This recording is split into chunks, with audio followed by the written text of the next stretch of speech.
Hello मेरे प्यारे दोस्तों, कैसे हो आप लोग और आप सबकी कैसी चल रही बोर्ड एग्जाम की तैयारी। मैं उम्मीद करता हूं आप सभी बहुत अच्छे होंगे और बहुत ही अच्छे तरीके से अपने बोर्ड एग्जाम की आप प्रिपरेशन कर रहे होंगे। आज की वीडियो में जितने भी बच्चे 2026 में बोर्ड एग्जाम देने वाले हैं उनके लिए लेकर आ चुके हैं गद्यांश और पद्यांश लिखने की सबसे बेस्ट ट्रिक। मतलब आज की वीडियो में गद्यांश और पद्यांश के क्वेश्चन जो पूछे जाते हैं उनको लिखने की सबसे बेहतर ट्रिक बताने वाले हैं। और आज की इस वीडियो से आपके गद्यांश के 6 नंबर और प्लस में पद्यांश के 6 नंबर यानी कि दोनों मिलाकर 12 नंबर आपके बिल्कुल फिक्स हो जाने वाले हैं। तो चलिए बिना देर के वीडियो को स्टार्ट कर देते हैं। सकते हैं ये रहा आपका पेपर और ये रही आपकी कॉपी। इस पेपर के थ्रू इसमें जो भी गद्यांश और पद्यांश दिए गए हैं सेम इस कॉपी पर लिख लिख के बताऊंगा कि कैसे आपको बोर्ड एग्जाम में गद्यांश और पद्यांश के संदर्भ व्याख्या लिखने हैं। यहाँ पर सबसे पहले देखो इस तरीके से मैं पेपर को क्या करता हूँ, ओपन करता हूँ। तो यहाँ पर आपका खंड ब आता है जिसमें कि आपके वर्णनात्मक प्रश्न दिए गए हैं जो कि आपका 2+2+2 गद्यांश वाला दिया है 6 नंबर का। इसी गद्यांश का जो भी प्रश्न इसमें पूछा गया इस पे आधारित इसका उत्तर देना है। जैसे पहला आपका प्रश्न पूछा गया है कि उपयुक्त गद्यांश का संदर्भ लिखिए। तो इसका संदर्भ आपको लिखना है, कैसे लिखना है बताऊंगा ठीक से। अब देखो गद्यांश के रेखांकित अंश की व्याख्या कीजिए, यह भी कैसे करना है। और एक क्वेश्चन आपसे पूछा गया है, इसका आंसर भी इसी में से देना है। तो देखो सबसे पहले हम क्या करेंगे, ये संदर्भ पहचानेंगे कि कैसे मतलब पता होगा कि ये किस चैप्टर से लिया गया है।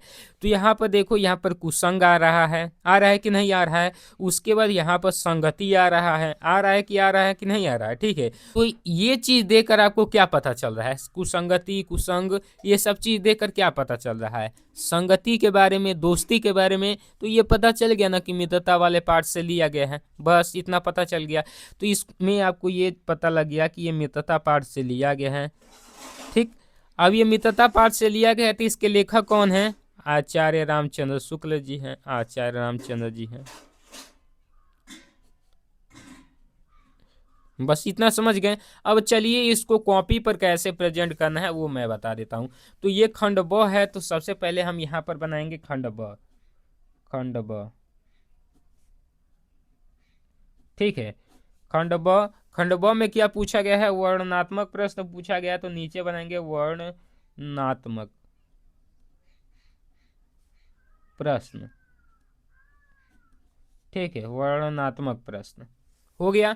अब चलिए ये प्रश्नोत्तर 1 है, तो इस तरीके से बना दो आप, प्रश्नोत्तर 1, प्रश्नोत्तर 1, प्रश्नोत्तर 1। और क्या है, गद्यांश है, तो इस तरीके से लिख दो आप गद्यांश। ठीक है, हो गया। अब इसको अंडरलाइन कर दो। अब गद्यांश का फर्स्ट नंबर में क्या पूछा गया था, संदर्भ पूछा गया था। तो यहाँ पर हेडिंग आप बना दो संदर्भ। क्या हेडिंग बनाओगे, संदर्भ। देख लीजिए संदर्भ हमने हेडिंग बना दिया। अब संदर्भ में आपको क्या लिखना है, यहाँ पर ध्यान से समझिएगा। संदर्भ में आपको लिखना है कि प्रस्तुत, क्या लिखना है, प्रस्तुत। तो यहाँ पर लिखेंगे प्रस्तुत, प्रस्तुत गद्यांश, गद्यांश ही है तो गद्यांश हमारी पाठ्य पुस्तक, हमारी पाठ्य पुस्तक, पाठ्य पुस्तक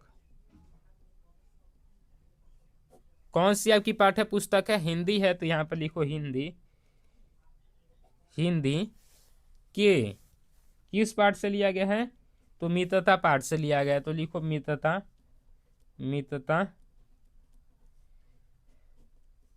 पाठ से लिया गया है, पाठ से लिया गया है। ठीक है, लिया गया है। और इसके लेखक कौन है, इसके लेखक, इसके लेखक आचार्य रामचंद्र शुक्ल जी हैं। क्या है, आचार्य रामचंद्र शुक्ल जी, आचार्य रामचंद्र शुक्ल जी हैं। ठीक, हो गया। अब देखिए इतना हो गया। अब यहाँ पर देखो सेकंड नंबर में पूछा गया है गद्यांश के रेखांकित अंश की व्याख्या कीजिए। तो यहाँ पर सेकंड नंबर बनाएंगे, यहाँ पर देखो, यहाँ पर अब इसमें क्या करेंगे, इसका व्याख्या करेंगे। तो व्याख्या कैसे करना है, देखो सबसे पहले आप हेडिंग बना दीजिए यहाँ पर रेखांकित अंश की व्याख्या। यहाँ पर लिखिए कि रेखांकित अंश की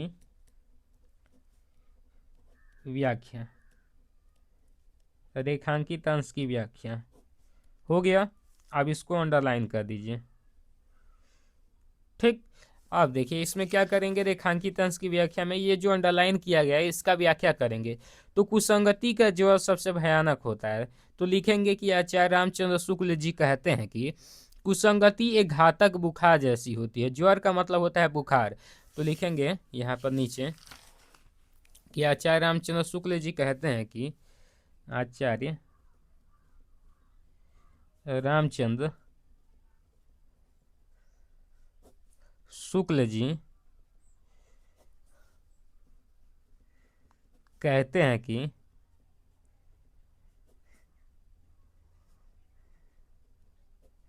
कुसंगति एक घातक बुखार की जैसी होती है। कुसंगति एक घातक बुखार जैसी होती है।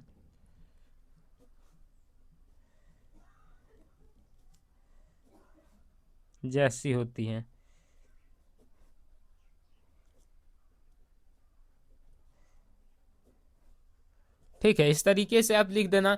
उसके बाद आप लिखना कि यहाँ पर यह केवल नीति और सद्बुद्धि का ही नाश नहीं करती बल्कि हमारे बुद्धि को भी क्षय करती है।